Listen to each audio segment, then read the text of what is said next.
बढ़ते हैं आगे और इस वक्त है एक बड़ी और एक्सक्लूसिव खबर का। और आज फॉर चेंज हमारे रिपोर्टर्स के बजाय कुशल दे रहे हैं आपको बड़ी और एक्सक्लूसिव खबर। कुशल बताइए क्या है खबर आपके पास? बिल्कुल सर, यहाँ पर औरोबिंदो फार्मा पर फोकस कर चलना है आपको, क्योंकि स्पेसिफिकली हमारी कंपनी से बात हुई आज और उसमें कंपनी ने कहा है कि जो इनका पेनिसिलिन जी प्लांट है वो अप्रैल ऑनवर्ड्स शुरू हो जाएगा और प्लांट से जुड़े हुए सभी अप्रूवल्स मिल चुके हैं, ऐसे हमारे सूत्र बता रहे हैं। एंड ऑफ कोर्स जो कंपनी के बड़े प्लान्स हैं आगे चलकर यूएस एफडीए से जो प्री अप्रूव्ड 50 से ज़्यादा प्रोडक्ट्स हैं उसको कमर्शलाइज करती हुई नजर आएगी कंपनी। और साथ ही जो पीएलआई स्कीम के तहत जो आंध्र प्रदेश में 2000 करोड़ का प्लांट इन्होंने बनाया है उससे बड़े इंसेंटिव्स भी मिलते हुए नजर आएंगे। इस कारण से कंपनी की आगे जो हमारे अनुमान के हिसाब से एक्सपेक्टेड सेल्स हो सकती है FY25 में हम एक्सपेक्ट कर रहे हैं करीबन 1000 करोड़ रुपए की सेल्स कंपनी कर सकती है। अभी ट्रायल रूप में काफ़ी सारे प्रोडक्ट्स उन्होंने ऑलरेडी स्टार्ट कर दिए हैं और एबिटा लेवल पर 250 करोड़ का कामकाजी मुनाफा भी कंपनी दर्ज कर सकती है। यही FY26 में आगे चलकर दोगुना भी हो सकता है। एंड जिस तरह से अभी अप्रूवल्स मिलते हुए नजर आए हैं, फर्दर प्रोडक्ट्स के अप्रूवल्स अगर मिलते हैं तो यहाँ पर औरोबिंदो फार्मा के लिए बड़ी खबर ये हो सकती है, क्योंकि जिस तरह से यहाँ पर अपडेट आते हुए दिख रहे हैं मुझे लग रहा है कि यहाँ पर औरोबिंदो फार्मा को बड़ा फायदा पेनिसिलिन जी प्लांट से मिल सकता है।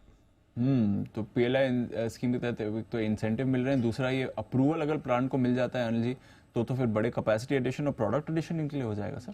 हाँ दीप, जो इंटरेस्टिंग चीज़ है वो ये कि ये प्लांट बड़ा बूस्टर साबित हो सकता है औरोबिंदो फार्मा के लिए।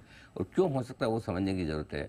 देखिए 2000 करोड़ का इनका इन्वेस्टमेंट है और अगर 500 करोड़ का ईबिटा सिर्फ इस प्लांट से आता है तो सोचिए क्या परफॉर्मेंस आ सकती है। दूसरी चीज़ है कि यूएस एफडीए इस वक्त इस चीज़ में लगा है कि कहाँ से कौन से प्लांट को अप्रूव कर सकता है, उनको गरज है देनी है और 50 एनडीए के साथ में मंजूरी मिलने की तैयारी में है। तो और ये जैसे ही मंजूरी मिली आप कमर्शियलाइज होते हुए देखेंगे।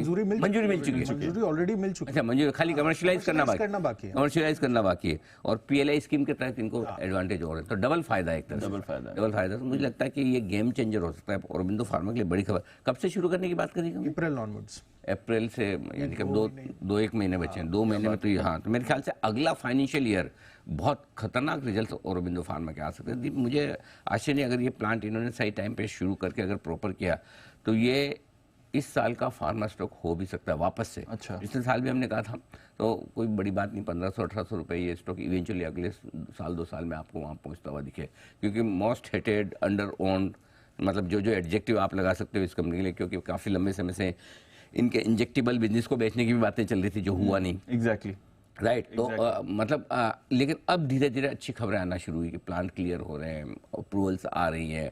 और ये पेनजी वाला जो प्लांट है इस अगर ये ऑनलाइन प्रोडक्शन पे चले जाता है मेरे ख्याल से ये बड़ा गेम चेंजर होगा इस स्टॉक है। तो इस पर फोकस रखना चाहिए।